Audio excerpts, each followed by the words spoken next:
ಆನೆಗಳು ದಾಳಿ ಮಾಡ್ತಾ ಇದ್ದಾವೆ. ಯಾಕಂದರೆ ಅಲ್ಲಿ ಕೂಡ ಆಹಾರ ಸಿಗ್ತಾ ಇಲ್ಲ. ನನ್ನ ತಿಳಿದ ಮಟ್ಟಿಗೆ 100% ಆಗುತ್ತೆ. ಯಾಕಂದರೆ ಈ ಮಾಡನ್ನಾಗಿ ನಾವು ಸೌಂಡನ್ನು ವೈಬ್ರೇಷನ್ ಮಾಡಿಬಿಟ್ರೆ ಆ ಹೃದಯಗಳು ತಡಿತಾವ. ನೋಡಿ, ಇಷ್ಟು ಚಿಕ್ಕ ಹೃದಯಕ್ಕಿಂತ ಚಿಕ್ಕದಿರುವಂಥ ಪಕ್ಷಿಗಳಿಗೆ ಹೃದಯ ಎಷ್ಟಿರ್ಬೋದು, ಕಣ್ಣು ಎಷ್ಟಿರ್ಬೋದು, ಜಠರ ಎಷ್ಟಿರ್ಬೋದು ಅದನ್ನು ಯೋಚನೆ ಮಾಡಿದಾಗ ಭಾಳ ಪುಟ್ಟ ಅಗದಿ ಸಾಸಿವೆ ಕಾಳಷ್ಟು ಹೃದಯ ಇದೆಯೇನೋ ಅನ್ನಿಸ್ತದೆ ನಮಗೆ. ಇವತ್ತು ನಾವು ಎಲ್ಲಿದ್ದೀವಿ ಅಂದ್ರೆ, ಈ ವಿಡಿಯೋವನ್ನು ಯಾರು ನೋಡಬೇಕು ಮತ್ತು ಯಾರು ನೋಡಬಾರ್ದು ಹಾಗೇನಿಲ್ಲ. ಯಾರೆಲ್ಲ PhD ಮಾಡ್ಬೇಕಂತಿದ್ರಿ, ಪಕ್ಷಿಗಳ ಮೇಲೆ ಯಾರು ಇಂಟ್ರೆಸ್ಟ್ ಇದೆ, ಇದನ್ನು ವಿಡಿಯೋನ ನೋಡಲಿಕ್ಕೆ ನಾವು ಎಲ್ಲ ಇವತ್ತು ಬಂದಿದ್ವಿ. ಹಚ್ಚ ಹಸಿರು ಪರಿಸರದಾಗ ಎಲ್ಲ ಬದಲಾವಣೆ ಆಗಿದೆ. ಇಡೀ ನಮ್ಮ ಭಾರತ ಇರ್ಬೋದು, ಎಷ್ಟೋ ಜನ ಪಕ್ಷಿ ಸಂಕುಲಗಳನ್ನು ಅಧ್ಯಯನ ಮಾಡಲಿಕ್ಕೆ 1 ತಿಂಗಳಲ್ಲ ವರ್ಷಾನುಗಟ್ಟಲೆ ತನ್ನ ಕ್ಯಾಮ್ರಾ ಹೆಗಲಿಗೇರಿಸಿಕೊಂಡು ಮನೆ ಮಠಗಳನ್ನು ತೊರೆದು ಕಾಡಿನಂಚಿನಲ್ಲಿದ್ದರು. ಹಾಗಾಗಿ ಕೃಪಾಕರ್ ಸೇನಾನಿ ಅವರೆಲ್ಲ ಕಾಡಿನಲ್ಲೇ ಉಳಿದ್ಬಿಟ್ರು. ಹಾಗೆ ವೀರಪ್ಪನ ಕಥೆನೂ ನೀವೆಲ್ಲ ಕೇಳಿದಿರಿ. ಒಬ್ಬೊಬ್ಬರದ್ದು ಒಂದೊಂದು ಥರ ಅಧ್ಯಯನ, ನಮ್ಮದೊಂಥರ ಒಂದು ಅಧ್ಯಯನ. ನೋಡ್ರಿ, ಎಷ್ಟೋ ಜನ ಕಾಡಿನಂಚಿನಲ್ಲಿ ಇರ್ತಾರೆ. ನಾವು ಕಾಡು ಬಿಟ್ಟು ನಾಡಿನಲ್ಲಿದ್ದೀವಿ. ಇವತ್ತಿನ ನನ್ನ ಅಧ್ಯಯನ ನಾನು ಕಂಡುಕೊಂಡಂತೆ, ನಾನೇನು ದೊಡ್ಡ ವಿಜ್ಞಾನಿ ಅಲ್ರಿ.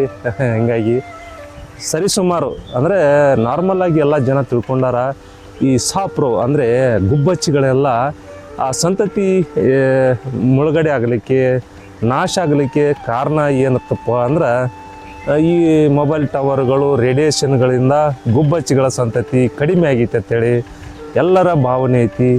ಆದ್ರೆ ಅದು ಒಂದೇ ಇಲ್ಲ, ಭಾಳಷ್ಟು ಅದಕ್ಕೆ ಕಾರಣ ಅದಾವ. ಈ ಮಾನವ ಮಾಡುವ ಒಂದಿಷ್ಟು ತಪ್ಪುಗಳು, ಹಾಗೆ ಪರಿಸರದಲ್ಲಾಗುವಂಥ ಒಂದಿಷ್ಟು ಬದಲಾವಣೆಗಳಿಂದ ಗುಬ್ಬಚ್ಚಿಗಳ ಸಂತತಿ ಅಷ್ಟೇ ಅಲ್ಲ, ಸಣ್ಣ ಪುಟ್ಟ ಪಕ್ಷಿಗಳು, ಹಾಗೆ ಫ್ಲೈಯಿಂಗ್ ಕ್ಯಾಚರ್ ಅಂತ ಸಣ್ಣ ಸಣ್ಣ ಗುಬ್ಬಚ್ಚಿಗಳು ಇವತ್ತು ಅವಸಾನ ಅಂಚಿನಲ್ಲಿ ನಾಶ ಆಗಿ ಹೋಗ್ತಾ ಇದೆ. ಎಷ್ಟೋ ಇವತ್ತಿನ ನಾವು ಕಾಲಘಟ್ಟ ನೋಡಿದ್ರೆ, ಸುಮಾರು 50 ವರ್ಷದ ಹಿಂದೆ ನೋಡಿದ್ರೆ ಇಲ್ಲೆಲ್ಲ ನಮ್ಮ ನಿಡೂನಿ ಭಾಗದಲ್ಲಿ ಚೋಳುಗಳು ಎಲ್ಲ ಇದ್ದು, ಇವತ್ತು ಒಂದು ಚೋಳು ನೋಡ್ಲಿಕ್ಕೆ ಸಿಗಲ್ಲ. ಹಾವುಗಳು ಕಣ್ಣಿಗೆ ಕಾಣ್ತಾ ಇಲ್ಲ.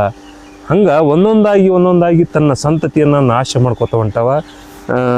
ಈಗ ಇವತ್ತಿನ ವಿಷಯ ಏನಪ್ಪ ಅಂದ್ರೆ, ಗುಬ್ಬಚ್ಚಿಗಳ ಯಾಕೆ ಹೋದವು, ಎಲ್ಲಿ ಹೋದವು, ಏನು ಕಾರಣ ಅನ್ನೋದು ಪೂರ್ಣ ವಿಡಿಯೋ ಮೂಲಕ ನಿಮಗೆಲ್ಲ ತೋರಿಸ್ಲಿಕ್ಕೆ ನಾ ಇವತ್ತು ಇಂಥ ಪರಿಸರ ಒಳಗೆ ಬಂದೀನಿ. ಇಲ್ಲಿಯೂ ಕೂಡ ಎಲ್ಲ ಬದಲಾವಣೆ ಆಗೈತಿ, ಹೌದಿಲ್ರಿ. ಹೀಗಾಗಿ ಕಾಡಿನಂಚಿನಲ್ಲಿ ಒಂದಿಷ್ಟು ತಿರುಗಾಡಬೇಕು. ಸುಮ್ಮನೆ ನಾವು ಕೈ ತೊಳ್ಕೊಂಡ್ರೆ ಅಲ್ಲ. ಮೊಬೈಲ್ ಟವರ್ದಿಂದ ಗುಬ್ಬಚ್ಚಿಗಳ ಸಂತತಿ ನಾಶ ಆಗಿಲ್ಲ, ಇನ್ನೂ ಭಾಳಷ್ಟು ಕಾರಣ ಅದಾವ. ಏನೇ ನಂಬೋದು ನೋಡೋಣ ಬರ್ರಿ.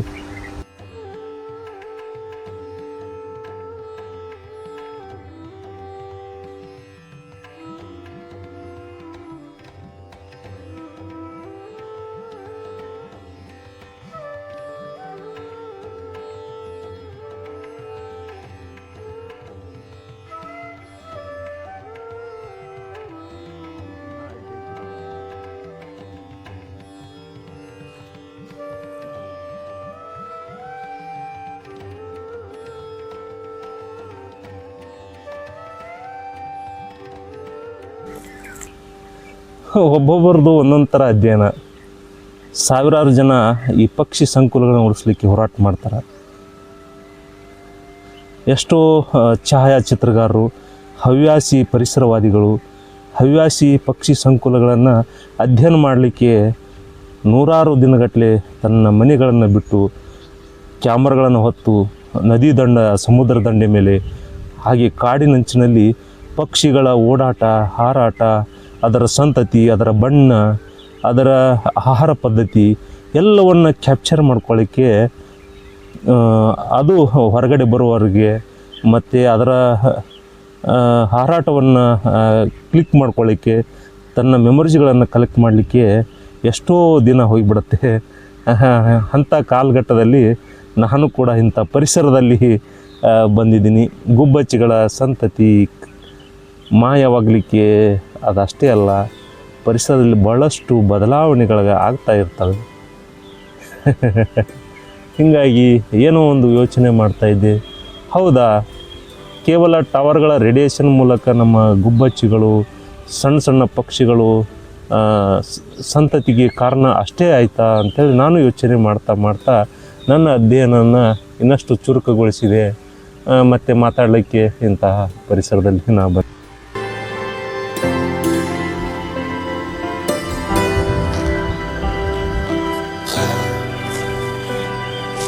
ಕಾಡಿನ ಮಧ್ಯದಲ್ಲಿ ಎಂತೆಂಥ ಗೂಡುಗಳನ್ನು ಕಟ್ತೇವೆ. ಟೇಲರಿಂಗ್ ಪಕ್ಷಿಗಳಂತ ಕರಿತೀವಿ. ಅಂಥ ಭಯಾನಕವಾದ ಸ್ಥಳದಲ್ಲಿ ಪಕ್ಷಿಗಳು ಗೂಡು ಕಟ್ತೇವೆ. ತನ್ನ ರಕ್ಷಣೆಗಾಗಿ ಈ ಮಾನವನ ಒಂದಿಷ್ಟು ಮಾಡುವಂಥ ತಪ್ಪುಗಳಿಂದ ಅಥವಾ ಈ ಜನರ ಸಹವಾಸ ಸಾಕಂತೇಳಿ ಕಾಡಿಗೆ ಬಂದರೂ ಕೂಡ ನಾವು ಎಲ್ಲ ಬಿಡ್ತಾಯಿಲ್ಲ. ಎಷ್ಟೋ ನೀವೆಲ್ಲ ಕೇಳಿರ್ಬೋದು, ಕಾಡಿನಿಂದ ಚಿರತೆ ನಾಡಿಗೆ ಬಂತು, ಆನೆಗಳು ದಾಳಿ ಮಾಡ್ತಾ ಇದ್ದಾವೆ. ಯಾಕಂದರೆ ಅಲ್ಲಿ ಕೂಡ ಆಹಾರ ಸಿಗ್ತಾಯಿಲ್ಲ. ಪ್ರಕೃತಿಯಲ್ಲಿ ವಿಪರೀತ ಬಿಸಿಲಿನಿಂದ ಮತ್ತು ಅದಕ್ಕೆ ಆಹಾರ ನೀರು ಎಲ್ಲ ಕೊರತೆ ಆಗ್ತಾಯಿದೆ. ಅದನ್ನು ನಾವು ಗಮನಿಸ್ತಾ ಇಲ್ಲ. ಹೀಗಾಗಿ ಅಂಥ ಇದರಲ್ಲಿ ಈ ಪಕ್ಷಿಗಳ ಸಂತತಿ ಅಷ್ಟೇ ಅಲ್ಲ, ಈ ಹೀಗಾಗಿ ಅಂಥ ಇದರಲ್ಲಿ ಈ ಪಕ್ಷಿಗಳ ಸಂತತಿ ಅಷ್ಟೇ ಅಲ್ಲ, ಈ ಬಿಸಿಲಿನ ತಾಪಕ್ಕೆ ಕೆಲವೊಂದಿಷ್ಟು ಹಣ್ಣು ಕೂಡ ಮರಗಳು ಕೂಡ ಹೂವು ಬಿಡದೆ ಹಾಗೆ ಈ ವರ್ಷ ನಿಂತ್ಕೊಂಡು ಬಿಟ್ಟಿದೆ. ಅಂಥ ಸಾಲಿನಲ್ಲಿ ನಾವು ಬಾರೆ ಹಣ್ಣು ಅಂತ ಕರಿತೀವಿ. ಶಬರಿಯನ್ನು ರಾಮನಿಗಾಗಿ ಬೋರೆ ಹಣ್ಣುಗಳನ್ನು ಕೊಡ್ತಾಯಿದ್ರು ನೋಡಿ, ಆ ಗಿಡಗಳು ಕೂಡ ಈ ವರ್ಷ ನಮಗೆ ಇವತ್ತು 90% ಯಾವ ಬಾರೆಹಣ್ಣು ನಮಗೆ ನೋಡಲಿಕ್ಕೆ ಸಿಕ್ಕಿಲ್ಲ. ಹೆಂಗಿದ್ರಿ? ಹಂಗೆ ಗುಬ್ಬಚ್ಚಿಗಳ ಗೂಡುಗಳು ಮತ್ತು ಗುಬ್ಬಚ್ಚಿ ಸಂತತಿಗೆ ಕಾರಣ ಆಗಲಿಕ್ಕೆ ನಾವು ಕೂಡ ಕಾರಣ ಇದ್ದೀವಿ. ಅದು ಏನು ಅನ್ನೋದು ಈಗ ಸ್ಟಾರ್ಟ್ ಮಾಡ್ತೀನಿ ರೀ. ನೋಡಿ, ಪಕ್ಷಿ ಸಂಕುಲಗಳು ನಾಶ ಆಗಲಿಕ್ಕೆ ಇನ್ನೂ ಹಲವಾರು ಕಾರಣಗಳಿವೆ. ಒಂದು ಗುಬ್ಬಚ್ಚಿನ ತೊಗೊಂಡ್ರೆ ಅಥವಾ ಫ್ಲೈಯಿಂಗ್ ಕ್ಯಾಚರನ್ನು ನಾವು ತೊಗೊಂಡ್ರೆ ನಮ್ಮ ಹೃದಯ ಭಾಗದ ಎಷ್ಟಿದೆ, ಹೃದಯ ಹಾರ್ಟ್ ಇದೆ, ಅದಕ್ಕಿಂತ ಚಿಕ್ಕ ಚಿಕ್ಕ ಪಕ್ಷಿಗಳು ನಮ್ಮ ಈ ಪರಿಸರದಲ್ಲಿದೆ. ಎಲ್ಲವೂ ನೋಡ್ತೀವಿ. ನೋಡಿ, ಇಷ್ಟು ಚಿಕ್ಕ ಹೃದಯಕ್ಕಿಂತ ಚಿಕ್ಕದಿರುವಂಥ ಪಕ್ಷಿಗಳಿಗೆ ಹೃದಯ ಎಷ್ಟಿರ್ಬೋದು, ಕಣ್ಣು ಎಷ್ಟಿರ್ಬೋದು, ಜಠರ ಎಷ್ಟಿರ್ಬೋದು, ಅದನ್ನು ಯೋಚನೆ ಮಾಡಿದಾಗ ಭಾಳ ಪುಟ್ಟ ಅಗದಿ ಸಾಸಿವೆ ಕಾಳಷ್ಟು ಹೃದಯ ಇದೆಯೇನೋ ಅನ್ನಿಸ್ತದೆ ನಮಗೆ. ಹೌದಲ್ವಾ?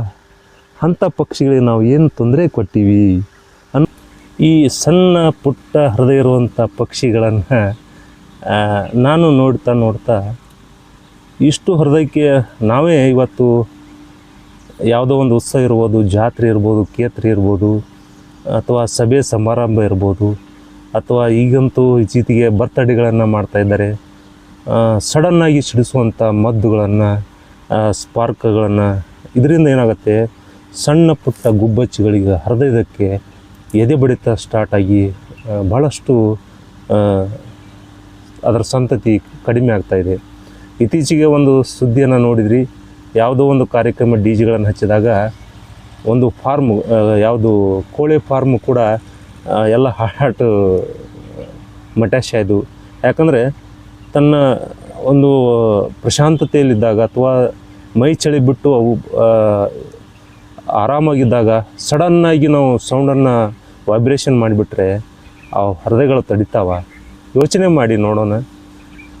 ಅಂದರೆ ತಿಳುವಳಿಕೆ ಇಲ್ಲದಾಗ ಒಂದು ಬೇರೆ, ಅಥವಾ ತಿಳಿದ ಮೇಲೆ ಕೂಡ ನಾವು ಈ ಥರ ಅಬ್ಬರದ ಸೌಂಡ್ಗಳನ್ನು ಡಿಜೆಗಳನ್ನು ಹಚ್ಚಿದರೆ ಸಣ್ಣ ಪುಟ್ಟ ಹೃದಯ ತಾಳತ್ತಾ. ನಾವೇ ಅದ್ರ ಮುಂದೆ ನಿಂತ್ಕೊಳ್ಳೋಕ್ಕಾಗಲ್ಲ.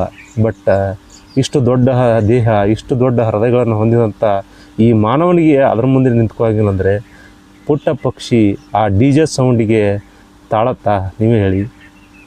ಹೌದಲ್ವಾ?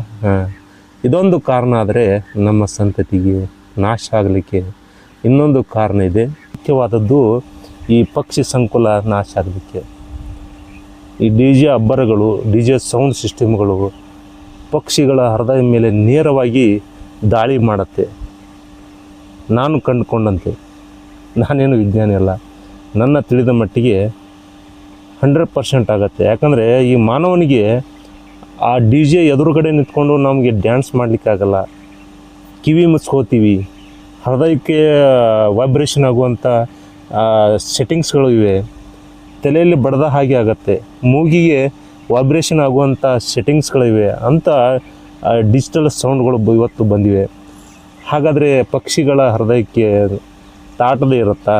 ಹೀಗಾಗಿ ಅದು ತಡ್ಕೊಳ್ಳಿಕ್ಕೆ ಸಾಧ್ಯನಾ? ಹಾಗೆ ಇನ್ನೊಂದು ಅಚ್ಚರಿ ವಿಷಯ ಏನಂದರೆ, ನನ್ನ ಅಧ್ಯಯನ ಪ್ರಕಾರ ನೀವೆಲ್ಲ ಸರ್ವಸಾಮಾನ್ಯ ಎಲ್ಲರೂ ತಿಳ್ಕೊಂಡಿದ್ದು ಮೊಬೈಲ್ ರೇಡಿಯೇಷನ್ ಮೂಲಕ ಪಕ್ಷಿಗಳ ಸಂತತಿ ನಾಶ ಆಗ್ತಾಯಿದೆ ಅನ್ನೋದು ನಿಜ. ಯಾಕಂದರೆ ಅದೊಂದಿದ್ರೆ ಇನ್ನೊಂದು ವಿಶೇಷ ಕಾರಣ ಏನು ಮಾಡ್ತೀವಿ, ನೀವೆಲ್ಲ ಹೈವೇ ಮುಖಾಂತರ ಯಾರು ಹೋಗ್ತಾಯಿದ್ರೆ ನೋಡಿ, ಬೆಳಗ್ಗೆ ಹೊತ್ತು 6 ಗಂಟೆಯಿಂದ 7:30-8 ಗಂಟೆವರೆಗೆ ವಾಹನವನ್ನು ನೀವು ಚಲಾಯಿಸ್ತಾ ಇದ್ದರೆ, ಕಾರ್ ಗಾಡಿಗೆ ಅಥವಾ ಬೈಕ್ ಇರ್ಬೋದು ಅಥವಾ ದೊಡ್ಡ ದೊಡ್ಡ ವಾಹನಗಳು ಅಬೋವ್ 60-80 ಸ್ಪೀಡ್ ಇದ್ದರೆ ಪಕ್ಷಿಗಳೆಲ್ಲ ಏನು ಮಾಡ್ತಾರೆ, ರಾತ್ರಿ ಇಡೀ ಏನಾದರೂ ಕಡಿ ಬಿದ್ದಿರುತ್ತೆ, ಅದನ್ನು ತಿನ್ನಲಿಕ್ಕೆ ಅಂತೇಳಿ ಬೆಳಗ್ಗೆ ಹೊತ್ತು ಹೈವೇ ಮೇಲೆ ಅಂದರೆ ರಾಷ್ಟ್ರೀಯ ಹೆದ್ದಾರಿ ಮೇಲೆ ಅಥವಾ ಹಳ್ಳಿಗಾಡಿನಲ್ಲಿ ನಾವು ನೋಡಿದ ಹಾಗೆ ಅವು ಕಾಳುಗಳನ್ನ ತಿನ್ನಲಿಕ್ಕೆ ಬಂದರೆ ನಾವು ಮಾನವರು ಅದಕ್ಕೆ ಹಾರಲಿಕ್ಕೆ ಅವಕಾಶ ಕೊಡೋದಷ್ಟು ಸ್ಪೀಡ್ ಇರುತ್ತೆ ನಮ್ಮ ಗಾಡಿ ಎಲ್ಲ ವೆಹಿಕಲ್ಲು. ಯಾಕಂದರೆ ಎಲ್ಲ ಹೈ ಸ್ಪೀಡ್ ಗಾಡಿಗಳು ಎಲ್ಲ ಕಂಟ್ರೋಲ್ ಸಿಗೋದಷ್ಟು ಯಾಕಂದರೆ ನಮ್ಮ ವೇಗ ಇದೆ, ನಾವು ಬೇಗ ತಲುಪಬೇಕಾಗಿದೆ. ಆದರೆ ಪಕ್ಷಿಗಳಿಗೆ ಹಾರಲಿಕ್ಕೆ ಬಿಡೋದಷ್ಟು ಒಂದು 2-3 ಸೆಕೆಂಡ್ ಕೂಡ ನಾವು ಲೇಟ್ ಮಾಡಿದಷ್ಟು ಸ್ಪೀಡ್ ಇದೆ ನಮ್ಮದು. 80-100 ಸ್ಪೀಡ್ ಗಾಡಿ ಹೋದಾಗ ಅದು ಕಾಳು ತೊಗೊಂಡು ಹಾರುವಷ್ಟು ಟೈಮ್ ಕೊಡ್ತಾ ಇಲ್ಲ. ಹೀಗಾಗಿ ಪ್ರತಿಯೊಂದು ರಸ್ತೆಯಲ್ಲಿ ನೋಡಿದರೆ ಸುಮಾರು 100 ಕಿಲೋಮೀಟ್ರ್ ನೀವು ಹೈವೇ ಗುಟ್ಟ ಹೋದರೆ ಬೆಳಗ್ಗೆ ಹೊತ್ತು ಪಕ್ಷಿಗಳು, ಕಾಗೆ ಮತ್ತು ಹಲವಾರು ನಮ್ಮ ಕೆಂಬೂತುಗಳು, ಸಣ್ಣ ಪುಟ್ಟ ಏನು ಅಳಿಲುಗಳು, ಪಕ್ಷಿಗಳು, ಎಷ್ಟೋ ಕಿಂಗ್ಫಿಷರ್ಗಳು ಎಷ್ಟು ರಸ್ತೆಯಲ್ಲಿ ಬಿದ್ದು ಒದ್ದಾಡಿ ಅಪ್ಪಚ್ಚಾಗಿರ್ತಾವೆ ನೋಡ್ತೀವಿ. ಹೀಗಾಗಿ ಸಂತತಿಗಳು ಕಡಿಮೆ ಆಗಲಿಕ್ಕೆ ಕಾರಣ. ಹಾಗೆ ಆಧುನಿಕತೆಗೆ ಬಂದ ನಂತರ RCC ರಸ್ತೆ ಮನೆ ನಿರ್ಮಾಣಗಳಾದವು, ಅಪಾರ್ಟ್ಮೆಂಟ್ಗಳಾದವು. ಬಟ್ ಅಂದಿನ ಮನೆಗಳು, ಮಣ್ಣಿನ ಮನೆಗಳು, ಗೂಡು ಕಟ್ಟಲಿಕ್ಕೆ ಅವಕಾಶವೇ ಇತ್ತವಾಗ. ಇವತ್ತು ಯಾವುದೋ ಒಂದು ಕಿಡಿಕೆ ಬಿಟ್ಟರೆ ಯಾವುದೂ ಒಳಗಡೆ ಹೊರಗಡೆ ಬಿಡ್ತಾಯಿಲ್ಲ. ಮಾಡುಗಳನ್ನು ಅಂದರೆ ಯಾವುದೂ ಹೋಲ್ಗಳು ಇಲ್ಲದಂಥ RCC ಮನೆಗಳನ್ನು ಮಾಡ್ಕೊಂಡು ಬಿಟ್ಟಿದ್ದೀವಿ. ಹೀಗಾದರೆ ಗುಬ್ಬಚ್ಚಿಗಳು, ಸಣ್ಣ ಪುಟ್ಟ ಪಕ್ಷಿಗಳು ಅವಾದರೂ ಎಲ್ಲಿರ್ಬೇಕು ಹೇಳಿ? ಇವತ್ತು ಬೇಸಿಗೆಯಲ್ಲಿ ಕೂಡ ನೋಡಿ ಎಷ್ಟೋ ಗುಬ್ಬಚ್ಚಿಗಳು ಬೇರೆ ಪ್ರದೇಶಕ್ಕೆ ಪಲಾಯನ ಮಾಡಿವಿ. ಅಂದರೆ ಇಲ್ಲೇ ಅದೇ ಸ್ಥಳದಲ್ಲಿದ್ದರೂ ಕೂಡ ಕಾಡಿನಂಚ ಅಥವಾ ಮರದ ಕೆಳಗಡೆ ವಾಸ ಮಾಡಿವೆ. ಯಾಕಂದರೆ ಅವುಗಳ ಬಿಸಿಲು ತಡಿಲೇ ಆಗ್ತಾಯಿಲ್ಲ. ಹೀಗಾಗಿ ಅವು ಏನು ಮಾಡ್ತವೆ, ಬೇರೆ ಪ್ರದೇಶಕ್ಕೆ ಇದು ಆಗ್ತಾ ಇರ್ತವೆ. ನಾವು ಅವಕ್ಕಿಂತ ಜ್ಞಾನಿಗಳ ಇಲ್ಲ ನೋಡಿ, ತನ್ನ ಸಂತತಿಗಾಗಿ ಎಷ್ಟೋ ಕಿಲೋಮೀಟರ್ವರೆಗೆ ಹಾರಾಟ ಮಾಡಿ ಬರುತ್ತೆ. ಆಯಾ ಋತುಮಾನ ತಕ್ಕಂಗೆ ಬೇರೆ ಬೇರೆ ಕಡೆ ಹೋಗುತ್ತೆ. ನಾವು ಇಲ್ಲಿದ್ಕೊಂಡು ಅವು ಬಂದಾಗ ಅಥವಾ ಅವು ಇಲ್ಲಿದ್ದಾಗ ಅಬ್ಬರದ DJ ಸೌಂಡ್ಗಳನ್ನು ಹಚ್ಚಿ ಹೈ ಸ್ಪೀಡ್ ಗಾಡಿಗಳನ್ನು ಬೆಳಗ್ಗೆ ಹೊತ್ತು ಚಲಾವಣೆ ಮಾಡಿ ಎಷ್ಟೋ ಪಕ್ಷಿ ಸಂಕುಲಗಳನ್ನು ನಾಶ ಮಾಡ್ತಾಯಿದ್ವಿ. ಕೇವಲ ರೇಡಿಯೇಷನ್ ಮೊಬೈಲ್ ಟವರ್ಗಳಿಂದ ಮಾತ್ರ ಸಾಧ್ಯ ಇಲ್ಲ. ಎಲ್ಲವೂ ಇದರಲ್ಲಿ ಮಿಕ್ಸ್ ಆಗಿ ಎಲ್ಲ ಸಂತತಿಗಳು ನಾಶವಾಗ್ತಾ ಇದ್ದಾವೆ. ಹೀಗಾಗಿ ದಯವಿಟ್ಟು ಕಳಕಳಿಯ ಮನವಿ ಏನಂದ್ರೆ, ನಮ್ಮದು ಕಾರು, ಬೈಕು, ಯಾವುದೇ ನಿಮ್ಮ ವಾಹನ ಇದ್ದರೆ ಬೆಳಗ್ಗೆ 6 ಗಂಟೆಯಿಂದ 8 ಗಂಟೆವರೆಗೆ ಒಂದಿಷ್ಟು ಸ್ಪೀಡನ್ನು ಕಡಿಮೆ ಮಾಡಿ ನೋಡಿ. ಪಕ್ಷಿಗಳೇನಾದರೂ ರಸ್ತೆಯಲ್ಲಿ ಇದ್ದರೆ, ಹೈವೇಯಲ್ಲಿ ಇದ್ದರೆ ಸ್ಲೋ ಆಗಿ ಹಾರ್ನ್ ಕೊಟ್ಟು ಒಂದಿಷ್ಟು ಸ್ಪೀಡನ್ನು ಕಡಿಮೆ ಮಾಡಿ ಮತ್ತೆ 8 ಗಂಟೆಯಿಂದ ನೀವು ಯಥಾವತ್ 100, 120 ನಿಮ್ಮ ಎಷ್ಟು ಸಾಧ್ಯನೋ ನಿಮ್ಮ ವಾಹನ ತಕ್ಕಂಗೆ ನೀವು ಸ್ಪೀಡನ್ನು ಜಾಸ್ತಿ ಮಾಡಿ ಕವರ್ ಮಾಡ್ಕೊಳ್ಳಿ. ಟೈಮ್ ಬೆಳಗ್ಗೆ ಹೊತ್ತು ಕಾಳು ತಿನ್ನಲಿಕ್ಕೆ ಬಿಡಿ. ಏನೋ ಬಿದ್ದಿರುತ್ತೆ ರಾತ್ರಿ ಇಡಿಯೆಲ್ಲ ಟ್ರಾನ್ಸ್ಪೋರ್ಟಿಂಗ್ ಮಾಡುವಾಗ ಕಾಳು ಕಡಿ ಬಿದ್ದಿರುತ್ತೆ. ಇವತ್ತು ಕಾಳು ಇಡಲಿಕ್ಕೆ ನಾವು ಆಗ್ತಾಯಿಲ್ಲ, ನೀರು ಇಡ್ತಾ ಇಲ್ಲ. ಮತ್ತು ಪಕ್ಷಿಗಳು, ಗುಬ್ಬಚ್ಚಿಗಳು ಬದುಕಬೇಕಂದ್ರೆ ಹೇಗೆ ಬದುಕಬೇಕು? ಅಂದಿನ ಕಾಲಘಟ್ಟದಲ್ಲಿ ಅಂದರೆ ಹಿಂದೆ ನಮ್ಮ ಎಲ್ಲ ರೈತರು ದವಸ ಧಾನ್ಯಗಳನ್ನೆಲ್ಲ ಸಾಕಷ್ಟು ಎಕ್ಸ್ಪೋರ್ಟ್ ಮಾಡುವಾಗ ಅಥವಾ ಮನೆ ಹತ್ತಿರ ಎಲ್ಲ ಚಲ್ಲಾಪಿಲ್ಲಾಗಿ ಬೀಳ್ತಾಯಿದ್ದು ಅಥವಾ ಕಾಳು ಕಡಿ ಸಮೃದ್ಧವಾಗಿತ್ತು. ಇವತ್ತು ನಾವು ರಾಸಾಯನಿಕಯುಕ್ತ ಆಹಾರಗಳನ್ನೆಲ್ಲ ಹೊರಗಡೆ ಚೆಲ್ತಾ ಇದ್ವಿ. ಬೇಕಾಗಿದ್ದೆಲ್ಲ ಒಳಗಡೆ ಇದೆ. ದವಸ ಧಾನ್ಯಗಳು ಇವತ್ತೆಲ್ಲ ಮಾರ್ಕೆಟಿಂಗ್ ಫ್ಯಾಕ್ಟ್ರಿನಲ್ಲಿ ಬರ್ತಾ ಇದೆ. ಹೀಗಾಗಿ ರೈತ ಕೃಷಿ ಮಾಡಿಕೊಂಡು ಫಸಲು ಬಂದ ನಂತರ ಸಾಕಷ್ಟು ಎಲ್ಲ ಗುಬ್ಬಚ್ಚಿಗಳಿಗೆ, ಪಕ್ಷಿಗಳಿಗೆಲ್ಲ ಹಚ್ತಾ ಇದ್ದ. ಅದೆಲ್ಲ ತಿಂದು ಬಿಟ್ಟಿಂದ ನನಗೆ ಅಂಥೇಳಿ ರೈತ ಭಾವನೆ ಮಾಡ್ಕೋತಿದ್ದ. ಹೀಗಾಗಿ ಉಳಿದಿದ್ದೇ ನನಗೆ ಅಂಥೇಳಿ ಅಂತ. ಈಗ ಏನಾಗುತ್ತೆ, ಎಲ್ಲ RCC ಕಟ್ಟಡ ಆಗಿದ್ದರಿಂದ ಕಾಳು ತಿನ್ನಲಿಕ್ಕೆ ಕೂಡ ನಾವು ಹೊರಗಡೆ ಕಾಳು ಒಗೆಯಲ್ಲ, ನೀರು ಕೂಡ ಇಡಲ್ಲ. ಹೀಗಾಗಿ ಪಕ್ಷಿ ಸಂಕುಲಗಳು ಸಾಮಾನ್ಯವಾಗಿ ನಶಿಸಲಿಕ್ಕೆ ಇದೊಂದು ಕಾರಣ ಅಂಥೇಳಿ ನನಗೆ ಈ ಭಾವನೆ. ನನ್ನ ಅಧ್ಯಯನ ಹೀಗೆ ಹೇಳ್ತಾ ಇದೆ. ಎಷ್ಟೋ ವಿಜ್ಞಾನಿಗಳು ಬೇರೆ ಬೇರೆ ಥರ ಹೇಳ್ತಾರೆ, ಎಷ್ಟೋ ಜನರಿಗೆ ಭಾವನೆಗಳು ಬೇರೆ ಬೇರೆ ಇರುತ್ತೆ. ಬಟ್ ನನ್ನ ವಿಷಯ ಇಷ್ಟೇ, ಒಂದು ಪಕ್ಷಿ ಸಂಕುಲ ಅಥವಾ ಪ್ರಾಣಿಗಳು ಉಳಿಬೇಕಾಗಿದ್ದರೆ ಅವುಗಳಿಗೆ ನಾವು ಭಾಳ ತೊಂದರೆ ಕೊಟ್ಟಾಗ ನಮ್ಮಿಂದ ದೂರ ಹೋಗಿಬಿಡುತ್ತೆ. ಅದಕ್ಕಾಗಿ ಪಕ್ಷಿಗಳ ಒಡನಾಟ ಇದ್ದರೆ ಅದಕ್ಕೆ ಗೊತ್ತಾಗಿಬಿಡುತ್ತೆ, ಈ ಮಾನವ ಏನೂ ನನಗೆ ಮಾಡಲ್ಲ ಅಂಥೇಳಿ. ಹೀಗಾಗಿ ಗುಬ್ಬಿಗಳು ಎಲ್ಲವೂ ಅಧ್ಯಯನ ಮಾಡಿಕೊಂಡು ಮನೆಯ ಸುತ್ತಮುತ್ತ ಬರುತ್ತೆ, ಗೂಡು ಕಟ್ತವೆ. ಅವುಗಳಿಗೆ ಒಂದಿಷ್ಟು ಆಶ್ರಯಗಳನ್ನು ಮಾಡಿ, ಒಂದಿಷ್ಟು ಗೂಡುಗಳನ್ನು ಮನೆಯ ಪಕ್ಕ ಟೆರೆಸ್ ಮೇಲೆ ಕೂಡ ನೀವು ಕಟ್ಟಿ ಅವುಗಳಿಗೆ ನೀರು ಇಡಿ, ಕಾಳುಗಳನ್ನು ಇಡಿ. ಇಂದಿಲ್ಲ ನಾಳೆ ತಿನ್ನಲಿಕ್ಕೆ ಬರುತ್ತೆ. ಸಡನ್ನಾಗಿ ಯಾವ ಪಕ್ಷಿಗಳು ಬಂದು ನೀವು ಕೈಯಲ್ಲಿ ಹಿಡ್ಕೊಂಡ್ರೆ ಯಾವ ಪಕ್ಷಿನೂ ಬರಲ್ಲ, ಯಾಕಂದರೆ ವಿಶ್ವಾಸ ಇಲ್ಲ ಅದಕ್ಕೂ ಕೂಡ. ಅದು ಎಲ್ಲ ಅಧ್ಯಯನ ಮಾಡುತ್ತೆ, ಇದು ಈ ಮಾನವ ನನಗಾಗಿ ಏನೋ ಬಲೆ ಬೀಸಿದಾನೆ ಅಂಥೇಳಿ.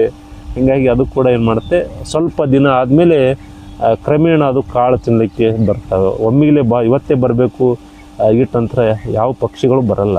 ಹೀಗಾಗಿ ಅದಕ್ಕೂ ಮಾನವನಿಗೆ ಒಡನಾಟ ಆದಾಗ ಮಾತ್ರ ಪಕ್ಷಿಗಳು ಬರ್ತಾ ಇರ್ತವೆ. ಹೀಗಾಗಿ ಈ ವರ್ಷ ನೀವು ನೀರಿಟ್ಟರೆ ಮುಂದಿನ ವರ್ಷ ಕೂಡ ಬರ್ಬೋದು ಅದು. ಹೀಗಾಗಿ ಸ್ವಲ್ಪ ತಾಳ್ಮೆನೂ ಬೇಕು, ಪಕ್ಷಿಗಳ ಮೇಲೆ ಕರುಣೆ ಇರಲಿ. ಹೀಗಾಗಿ DJ ಅಬ್ಬರಗಳನ್ನು ಸ್ವಲ್ಪ ಕಡಿಮೆ ಮಾಡಲಿ. ನಿಮ್ಮ ಓಡಿಸುವಂಥ ವಾಹನಗಳು, ವ್ಯಾಗನಾರ್ಗಳು, ಮಾರುತಿ, ಸ್ವಿಫ್ಟು, ಡಿಸೈರ್ಗಳು, ಏನೇನೋ ಸಿಕ್ಕಾಪಟ್ಟಿ ಗಾಡಿಗಳಿವೆ. ಬೆಳಗ್ಗೆ ಹೊತ್ತು ಸ್ವಲ್ಪ ಸ್ಲೋ ಮಾಡಿ ಪಕ್ಷಿ ಸಂಕುಲಗಳನ್ನು ಉಳಿಸಿ ಅಂತ ಹೇಳುತ್ತಾ ಮತ್ತೊಂದು ವಿಷಯದೊಂದು ಮಾತು ಬರ್ತೀನಿ ರೀ. ಮತ್ತೆ ಸಿಗೋಣ. ಎಷ್ಟು ಹೇಳಿದ್ರು ಕಮ್ಮಿನೇ. ನನ್ನ ಅಧ್ಯಯನ ಹೀಗೆ ಹೇಳ್ತಾ ಇದೆ, ಪಕ್ಷಿ ಸಂಕುಲ ಯಾಕೆ ಕಡಿಮೆ ಆಗ್ತಾಯಿದೆ ಅನ್ನೋದು.